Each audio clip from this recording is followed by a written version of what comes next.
Good morning, Walker Valley, and welcome back to The Spill. My name is Jimbo Canada. And my name is Emily Viller. Today we will be talking about the Charleston Carnival, a cholera vaccine, and prom. All right, guys, this is the game plan. We gotta do this as quickly as possible. That way we can go to the stable. All right, everybody, listen up. We got to get this Spill episode out, but we're going to do it slow and steady. Quality over quantity. Nobody moves too fast, all right? Okay, so here we go. I want you on the news desk, and I want you on the news desk. I want you to set up the audio. Got it? Yeah! Let's go! It's all right, you click those buttons really slow. Listen, we get through this episode together, everybody gets Bucky Bucks. Yeah! All right, break! Yeah!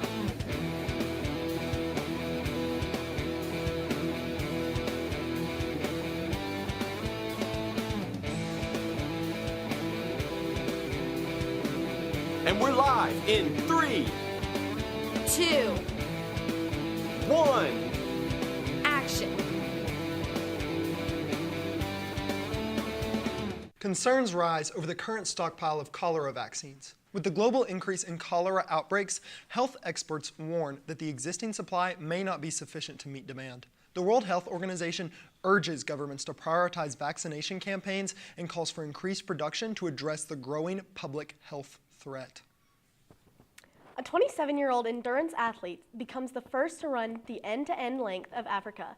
Russ Cook of West Sussex in the UK is the first person to complete this challenge, titled the Mammoth Challenge, as he trekked over 9,940 miles across 16 countries, which is roughly the length of 376 marathons. Russ has been documenting his journey on various social media platforms, gaining a massive following during his 352-day journey. While running such a distance is enough of a challenge in itself, a multitude of other complications presented themselves, including being robbed at gunpoint in Angola, held by men with machetes in the Republic of Congo, health scares, as well as visa complications. This only makes his achievement even more extraordinary. Additionally, he has also raised over $750,000 for charity. On a more serious note, we now have a safe driving announcement from Brittany's kids.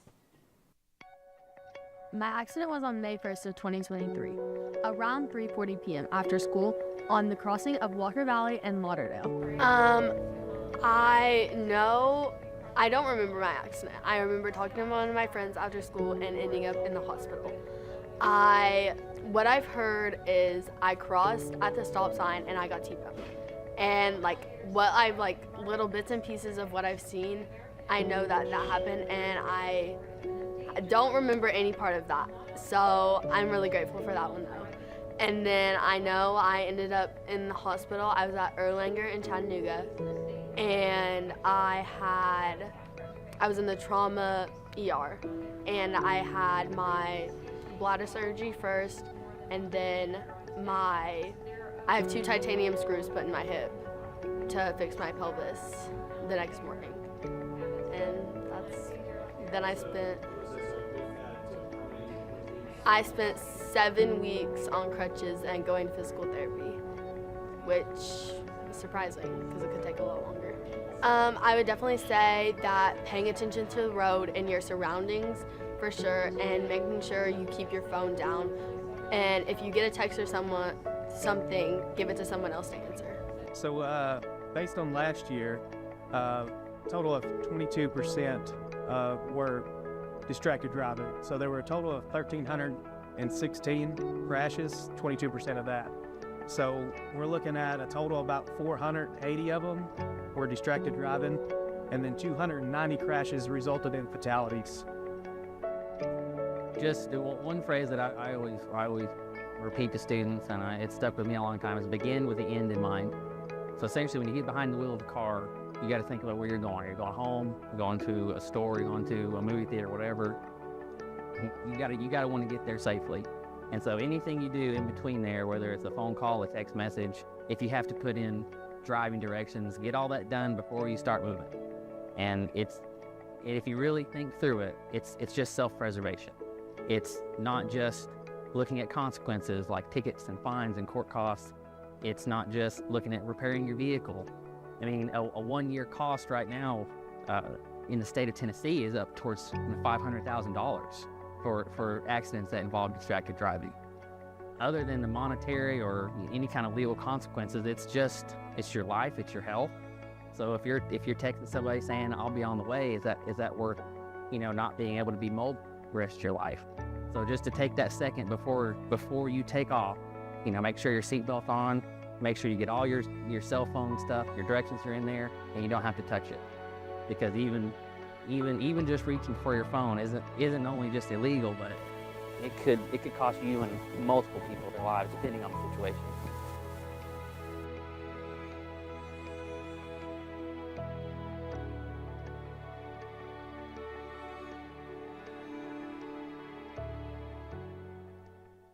Now for a very fishy story over in Oregon. A truck driver on the way to the Imana River was hauling over 100,000 salmon to combat the population problem there. But while the 53-foot truck was taking a sharp turn, it unexpectedly flipped over on its passenger side, skidding across a rocky embankment and landing on its roof, giving the driver only minor injuries, while 70,000 of the salmon actually lived due to the truck flipping over in the nearby Looking Glass Creek, saving them. While the salmon are at the Looking Glass hatchery, they will be raised and soon transported to the intended river. Fortunately, the truck driver and salmon will live to swim and drive another day. Just last week, on the Marconi Beach shore, a mysterious clump of metal washed up from the sea. The clump of metal was retrieved from the sea and was connected to a top-secret military program run at an Army training camp in the 40s and 50s. It opened on March 19, 1943, and was used as an anti-aircraft training center until 1944. The clump of metal was a remote-controlled target for target practice. Clearly, someone hit the bullseye nearly 70 years ago.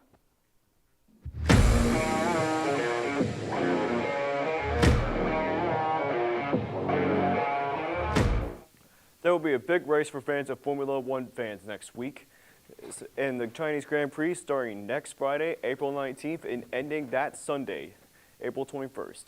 The race is set to take place in Shanghai, China, one of China's bigger cities. This is set to be some exciting stuff, with specific racers being British speedster Lewis Hamilton, Spanish speed demon Fernando Alonso, and Saudi Arabia champion Max Verstappen. The only thing I'm expecting out of this race is the most exciting race in the Formula One 2024 season. Sure to be very epic spectacle, even for you and me. Now here are the current divisions for the standings of Major League Baseball. The American League East has the Yankees leading the Orioles and the Red Sox. The American League Central has the Cleveland Guardians leading the Kansas City Royals and the Detroit Tigers. The American League West has the Texas Rangers leading the Los Angeles Angels and the Seattle Mariners. The National League East has the Atlanta Braves leading the Philadelphia Phillies and the Washington Nationals. The National League Central is still going to be a bloodbath as the Pittsburgh Pirates and the Milwaukee Brewers lead the Chicago Cubs and Cincinnati Reds. The National League West has the Los Angeles Dodgers leading the San Diego Padres and the Arizona Diamondbacks. That's all for the divisions. Now on to Walker Valley Sports. The softball game versus Chattanooga Christian has been canceled. We will get you that game as soon as possible. Saturday, baseball plays Knox West. JV will be playing at 12 and varsity will be playing at 2. Tuesday, soccer will be playing Howard at 7. Lacrosse will be playing Bradley at Lake Forest Middle School at 6. That's all for sports today, Walker Valley. Now on to a new episode of 73 Seconds.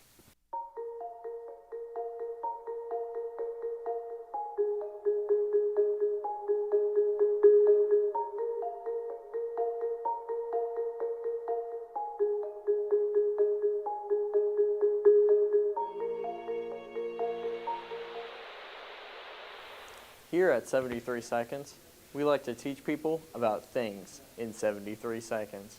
Why 73 seconds? I don't know. Googly eyes, crafting essential, or the Illuminati. 73 seconds? Yes. Can I get a photo? Thanks, Loving fan. More on 73 Seconds.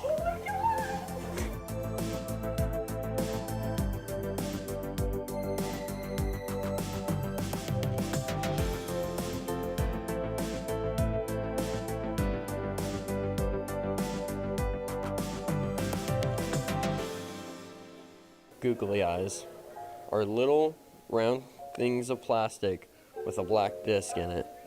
That is crafting essential. Many people think, how does it look so much like an eyeball? Well, let me tell you. In the early 20th century, there was a comic strip with the main characters Barney Google, Snuffy Smith. These main characters had bulging eyeballs that resembled googly eyes. They resembled googly eyes because they would later become the inspiration for googly eyes. Thanks to this comment, we have a lovable craft. In the early 2000s, a trend called eyebalming was made. This trend included sticking googly eyes on various objects. Normally, in urbanization civilizations, you could stick googly eyes on people, rocks, stop signs, yield signs, pipes, and much more. Googly eyes are amazing. Do not eyeball things. That is vandalizing. Googly eyes have been a crafting staple for students and teachers alike. Some have put it on leaves, others have put it on rocks, some even put it on sock puppets, and some put it on a triangle.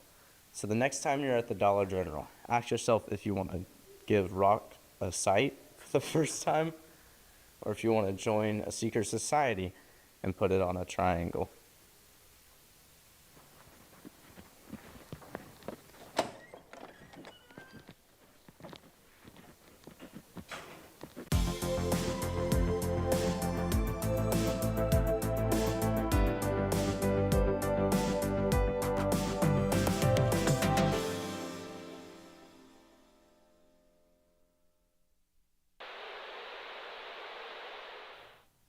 Jacob Riggs, a man that was last seen on Sunday in Maynardville, has been found in the Great Smoky Mountains National Park. He had minor injuries due to weather conditions, but he was otherwise completely okay. He was missing for 3 days in the park before a park visitor found him, recognizing that he needed care. He was soon after identified and lifted to the hospital to receive medical attention. Murfreesboro's longest-run consignment store is closing permanently after 39 long years in business. Carolyn's Consignment provided people with affordable clothes while also giving back to her community. Carolyn Jernigan, the owner, has spent most of her life building her brand and her business. She says she is going in a new direction and that saying goodbye will be hard. Her shop is closing in 45 days, and the consignment store's last day open will be May 31st. Seeing small businesses close is always scary, but it's not nearly as spooky as today's bone-chilling episode of Spooky Pixels. Hello everyone, welcome back to Spooky Pixels, where we cover things that give you spooks, frights, and keep you up at night. I'm your host Matthew Norris. And I'm your co-host David Phelps. And today we're going to talk about the game that has you in London during a zombie apocalypse. That game is called Zombie or Zombie U. I'll just call it Zombie U. This game is a first-person survival horror game that has many objectives for your character, well, multiple characters for you to do. It is mostly like, some of the missions are mostly like collectathons, or some of the missions are just finally escaping certain areas. And this game was originally released, and it was released and sold alongside with the Wii U itself, and it came out on November 18th, 2012. You guys remember the Wii U, right? The console that was owned by like 5 people. I was one of those 5 people. Yeah, so was I. Moving on. As you play the game, there's this mysterious person named the Prepper who watches over the different characters you play as, and he helps guide you through your journey by telling you how to survive and defend yourself against the different types of zombies you find in the game. That's right. He does seem like a good person at first, but he later tells you to get out of his safe house because he believes you're just using him and that your character would be very much dead without him. Now let's talk about the gameplay itself. The game has a bunch of weapons for your characters to use, like firearms, bats, clubs, grenades, and Molotovs. The game also gave the scanning device that the Wii U gamepad controls, and it can scan for any useful items. And when upgraded, it can hack doors that open remotely. The game didn't really sell well, which is weird because the game was published by Ubisoft, and I'm a little disappointed that there wasn't a sequel. Well, at least they ported the games to consoles and PC, so that's a thing. We've also been saying that you can play as many different characters, but it's not the way you think. When you die, you not only lose your character stats, the character is also lost forever, and you have to start with a brand new character. Then run back to where you last died and killed your last character who's been zombified to get your inventory back. Why would you say which version of Zombie U is better? Well, I've never played Zombie U in any capacity whatsoever, so that'd be hard to, I guess, choose for me. But I would assume the Wii U version would probably be better, as that's what the game was designed for. What are your thoughts on a mechanic that can make you lose your character and their stats permanently forever? I mean, I guess it's kind of neat. Don't really have much else to say on that. Okay then, very interesting. Well, I believe that's all the time we have for today on this episode. I personally wish that this game sold a little bit better, so we could possibly have more content. But at least I'm happy with what we got right now, and I'm happy that we got ports of the game, because I really did enjoy it. I've been your host, Matthew Norris. And I've been your co-host, Aiden Phillips. And we'll see you on another episode of Spooky Pixels. Charleston, Tennessee's 3rd annual Spring Carnival is this week, Thursday, April 11th through Saturday, April 13th. This event will take place at the Charleston baseball field. Wristbands for Thursday and Friday are $25 each, and on Saturday they will go up to $30 each. There will be rides, games, and a lot of food options. The carnival will be from 4 to 10 p.m. on Thursday and Friday, and Saturday 12 to 10 p.m. This is an event for all ages. The city of Chattanooga will be hosting Coming Home, a celebration of Usher, at the UTC McKenzie Arena on Saturday, April 20th. Free tickets will be available today, Friday, April 12th, starting at 10 a.m. There will be a limit of 2 tickets per person while supplies last. Tickets will only be available online, and the gates will open to the public at 2 p.m. that Saturday. Ages 2 and above will be required to have a ticket, and the big question on everyone's mind is, will Usher actually be there? Well, according to the event planners, yes, he will be. Listen up, Walker Valley. This Saturday, April 13th, is Walker Valley's Tropical Paradise Prom. The event will be hosted at the Chattanooga Convention Center from 7:30 p.m. to 11:30 p.m. Today is the last day to purchase tickets to prom if you have not done so already. Juniors and seniors can purchase their tickets in the cafeteria all through 3rd Block today. Tickets are $50 apiece, cash or card. Keep in mind that seniors with an ACT score of 27 to 29 get 1 free ticket, and seniors with an ACT score of 30 or higher get 2 free tickets. The prom committee at Walker Valley has put in a ton of work to make our prom the best it can possibly be, and it's sure to be one of the greatest events of the year. Can't wait to see you there. Walker Valley's amazing color guard is starting tryout practices for the 2024-2025 school year on Monday, April 15th, after school from 4 p.m. to 5:30 p.m. in the gym. Practices will continue throughout the week on Tuesdays and Thursdays until the official tryout date on Thursday, April 25th. If you have any questions, please see Miss Barnes at the end of Gold Hall.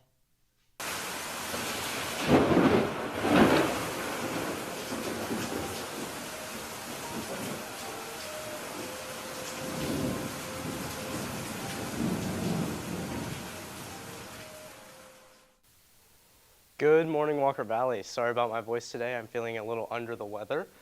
As you can see, most places it's starting to clear up as far as rain goes. Knoxville still has a few showers throughout the day today, but as far as Cleveland and Chattanooga, we should be out of the rain for a bit. Warmer temperatures are on the rise, but slowly but surely, as it starts to warm up through the next few weeks as we approach summer. If we go to the weather radar, we see that most of the weather is now above us, and hopefully we won't be impacted too much in Tennessee the next few days. I know I'm tired of the rain, and I'm sure you are too. If you go to the 3-day weather, we'll see that trend continuing with temperatures rising Friday through Saturday. Even through Sunday, we're getting up into the 80s. We still have that low of 57, so it's not quite out of the woods yet, but we are getting warmer. That's all for today's weather. I'm Noah, and back to Animal of the Day. I'm Tatiana. And I'm Madison. You're watching Animal of the Day.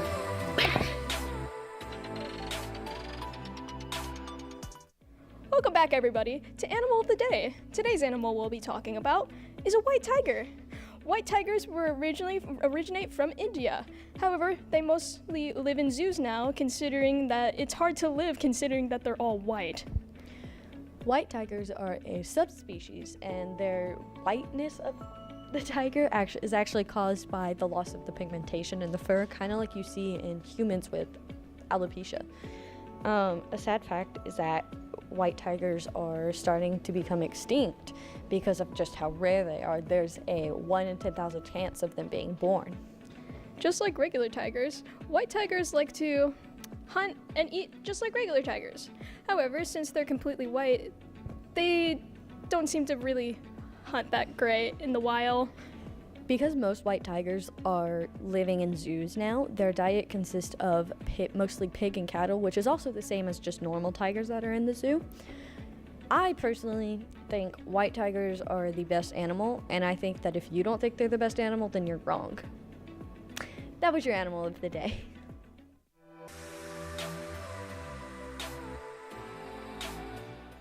Well, that's all we have for the spill today. I'm Jimbo Canada. And I'm Emily Miller. Have a fun-filled Friday, Walker Valley.